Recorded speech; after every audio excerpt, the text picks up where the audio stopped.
Welcome to this explainer. Okay, let's dive right into the work of organizational psychologist Adam Grant. Today, we're going to unpack the actual hard data behind human connection. You know, if you've ever felt like the modern world is just, well, more fragmented and isolating than ever, you are definitely not alone. We're going to look at Grant's extensive body of research, specifically pulling from the fresh insights in his book, Vibe, along with his data-driven social media analyses to figure out exactly how we can forge faster, stronger, and far more resilient bonds. Right out of the gate, let's challenge a massive assumption about our increasingly polarized world. We almost instinctively blame the internet for making everyone so hostile, right? But the data from a 30-country study tells a surprisingly different story. It turns out the internet doesn't necessarily bring out the worst in people, it just makes the absolute worst people way more visible.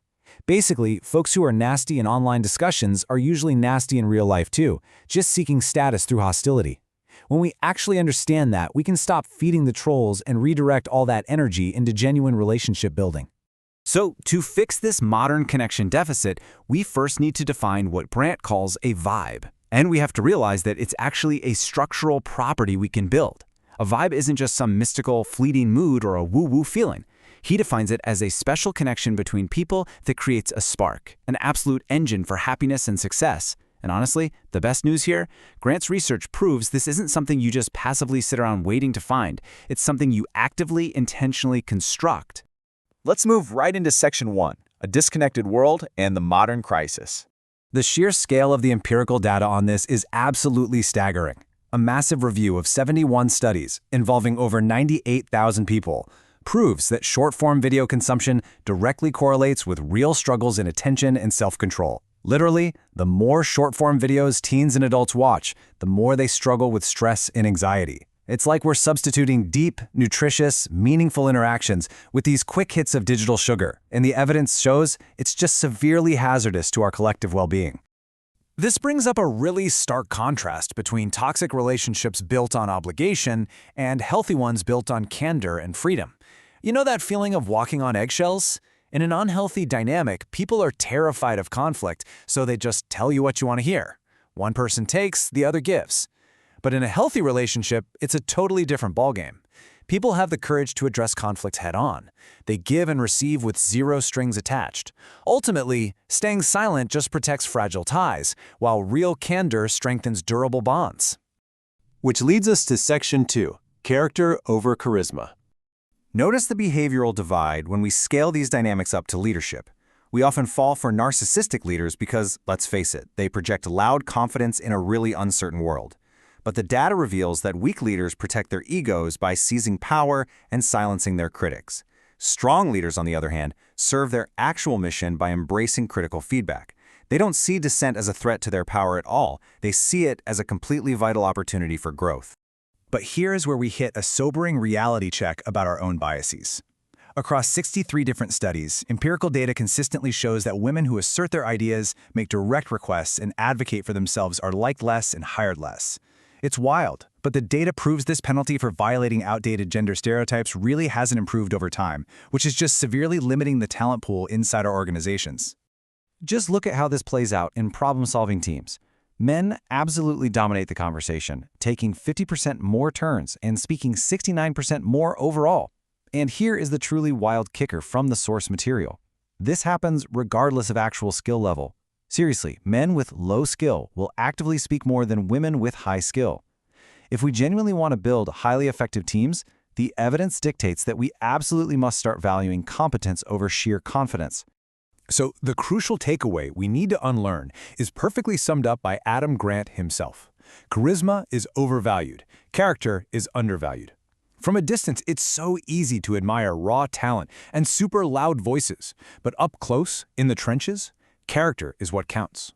Earning trust requires standing for something greater than your own ego and demonstrating consistent integrity, not just flashing a charming personality. All right, shifting gears to Section 3. Rethinking work and productivity. Let's apply this to the massive, ongoing debate over remote work. A lot of bosses resist it, insisting it kills productivity. But the data shows something completely different. Government workers who were randomly assigned to work from home were actually 12% more productive. What Grant's new data suggests is that forcing people back to the office full-time is often just a vanity or status play. Bosses crave the ego boost of a full office, but the hard numbers show hybrid setups are simply better for both the people and the performance. And let's rethink the very structure of our day. The standard 8-hour workday? It's basically a myth. It was totally made up by humans decades ago and just doesn't inherently make sense for modern work. The data suggests we can generate the exact same creative output and productivity in 6 deeply focused hours as we can in 8 unfocused ones. Real productivity isn't about just checking more things off a list, it's about doing worthwhile things really, really well. We also have to ask ourselves, why in the world do we view breaks as distractions? The science clearly proves they are biologically required to refocus our attention. Resting is not a waste of time, and taking a minute to relax is definitely not a sign of laziness. The empirical evidence positions play and rest as absolutely vital pathways to connection, creativity, and restoring our energy. Moving right along to Section 4, the science of vibe. Get ready to drop your preconceived notions, because the data proves that deep connection relies on almost none of the things we traditionally assume it does. First, similarity is not necessary for solidarity. You don't have to be twins to connect. Second, chemistry doesn't always spark instantly. And third, interestingly enough, true closeness doesn't always require massive amounts of time. Connection isn't about logging hours together, it's about the joy and the meaning we actively create in the moments we do share.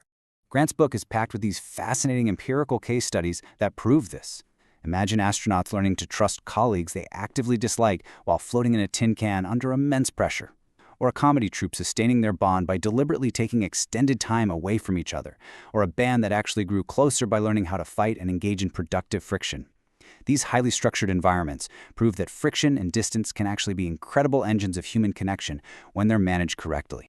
And when we scale this up to global relational architecture, the impact is just undeniable. Looking at global data from 1989 to 2011, peace agreements are 35% more likely to endure for 15 years or more if women have a seat at the negotiating table. Gender balance isn't just some HR talking point. The numbers show it is structurally vital for sustaining high-stakes relationships and diffusing hot tempers on a global, historical scale.